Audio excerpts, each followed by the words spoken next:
Ladies and gentlemen, Patrik Allvin has struck one more time. The New York Canucks, baby! First, it was JT Miller. Actually, we can do a lot of firsts. First, it was Mark Messier. Then it was Marcus Naslund. And it was also Pavel Bure, but okay, we can ignore that for now. Vitaly Kravtsov, Jimmy Vesey. Okay, Lego, shut up. First, it was JT Miller. Now, it's Carson Soucy. This show is brought to you by ExpressVPN. Go out there, check out that first link in the description to save some money on your VPN, get some free months, and support this YouTube channel in the process. Take a look at the tweets right here. Carson Soucy from Vancouver to New York for a third-round pick. Soucy to the Rangers. The Canucks get a third-rounder for Soucy. Frank Seravalli goes out there and puts the details to paper. Trade details per sources. To the New York Rangers, Carson Soucy. To the Vancouver Canucks, it is a 2025 third-round pick from the San Jose Sharks.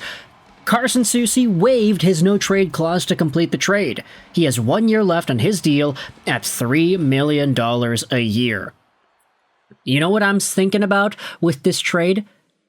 I think if we head over to puckpedia.com and we see the Vancouver Canucks page, do they have a draft pick in every round of the draft? Yes, they do. Let's go, baby. Yeah. So Vancouver has their own first this year. They have their own second this year. I love this. Take a look at how Puckpedia does their display. They can see which picks are coming in and which picks are going out, as well as which trades were attached to those picks. That's fantastic. So Vancouver's third, they lost it 2 years ago because they traded it away in the Tanner Pearson trade. They don't have a fourth, or they don't have their own fourth, but Vancouver ends up getting a third-round pick in 2025 from the Rangers for Carson Soucy. They have a fourth that was used in the Vasily Podkolzin trade, and then they have their fifth, their sixth, and their seventh. That is awesome. I really like how Puckpedia does that. Not only do you have the graph itself as to which picks are available, but you have the display as to where these picks are coming from. But anyways, let's talk about the actual trade here first, because as Seravalli highlighted, Carson Soucy had to waive his no-trade clause to complete the deal. You know what I also find really interesting? Yesterday, against the Anaheim Ducks, you had Brian Dumoulin score a goal for Anaheim. Guess what happened this morning? That same Brian Dumoulin ended up getting traded over to the New Jersey Devils. You know who else scored in that game yesterday? Carson freaking Soucy on the 1T, baby. That last shot that he took, I mean, to end off the second period, to give the Canucks that extended lead after the extended goal review too, because Kiefer Sherwood was in the crease. He was shoved in there by Jacob Trouba. That will be maybe the defining moment of Carson Soucy's career, I guess. I mean, he didn't really have many defining moments, quote-unquote. He was just a very stable, solid defenseman when he was in Vancouver. That first year in particular was awesome for Carson Soucy.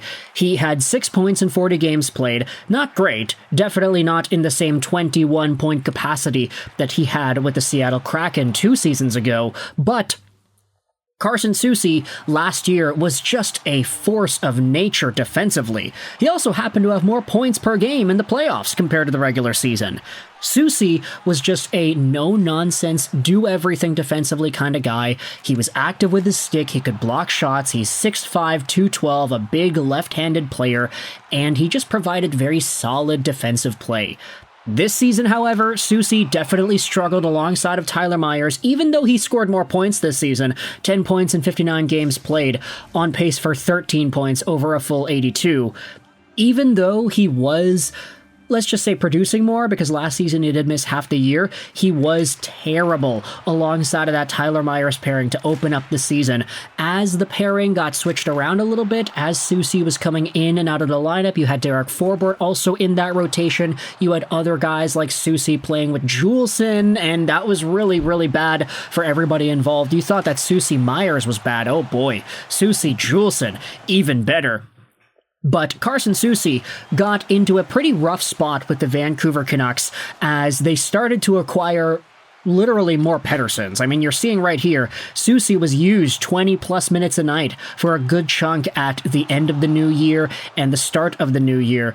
Or the end of last year, excuse me, and the start of the new year. That's how it goes. But Soucy, end of December, beginning of January, 20 plus minutes a night. Recently, though, he had been started to get healthy scratched, and when he does play, he gets 13, 14, 11 minutes time on ice, so he definitely is not as utilized anymore. Mostly because of the very solid defensive play we have seen out of guys like Marcus Pettersson and Elias Pettersson. The two Petterssons coming into the lineup at the same time, they've been very, very strong, and it puts Carson Soucy's job as not all too important compared to before. Not to mention the fact that Derek Forbort is still in Vancouver, and he's doing okay too. In an ideal world, with Quinn Hughes and Phil Hronek on the top pairing, you would probably have Marcus Pettersson with Tyler Myers, and then maybe Elias Pettersson with a Victor Mancini or a Forbort. So Carson Soucy was just the odd man out. We had been hearing that he could get traded for weeks now, and it seems like the return is that of a third-round pick, which isn't too significant. I get it, but then again, when you think about the Canucks freeing up some money here, Carson Soucy's making $3.25 million till the end of next season. That's a decent amount. That is a lot of extra flexibility for Patrik Allvin and Rutherford. And getting an extra third-round pick is nice as well. Obviously, you would have expected or you would have hoped for a little bit more because he's a rental, but because Soucy has had such a bad season compared to what we thought of him last year, I think this is a decent trade. It's definitely not going to shatter worlds or anything, but it's just Vancouver making a nice facilitating move. They kind of needed to do this, right? Assuming nobody gets injured, which, I mean, Quinn Hughes is injured right now, so that's very unfortunate, but assuming everybody is healthy, Carson Soucy might not even have a spot on the Vancouver Canucks. And with some of the other guys down there in Abbotsford working their way up, and eventually you'll have Tom Willander from BU2, it was just a matter of time before the Vancouver Canucks found a way to get out of Soucy's deal, considering the money, considering the talent that he has, considering the play that he displayed this season, which was not up to his standard. There were more fish to fry for the Vancouver Canucks when it comes to their defensemen, and the two Petterssons definitely helped in putting Carson Soucy's spot in the lineup in jeopardy. So, with that in mind, I'll let you off the hook with this. Carson Soucy is out there to play with JT Miller one more time, and I mean, he's also going to get Brannstrom too, right? Soucy and Brannstrom are going to be together in New York. Vinny Desharnais, we saw him get traded from Pittsburgh over to San Jose. So this Canucks decor has been scattered around all over the place this season. All the guys that started the year off with the team are no longer there. Soucy is in New York. Brannstrom in New York. Desharnais is in San Jose. And now you got some other new guys coming in there too. Elias Pettersson, Marcus Pettersson. Let me know your thoughts in the comment section below about the Vancouver Canucks trading away Carson Soucy, and how interesting is it that the day after Dumoulin and Soucy score a goal in the Vancouver-Anaheim game, both of these guys get traded to Metro Division rivals. Thoughts in the comment section below. I hope you enjoyed this video. And bye.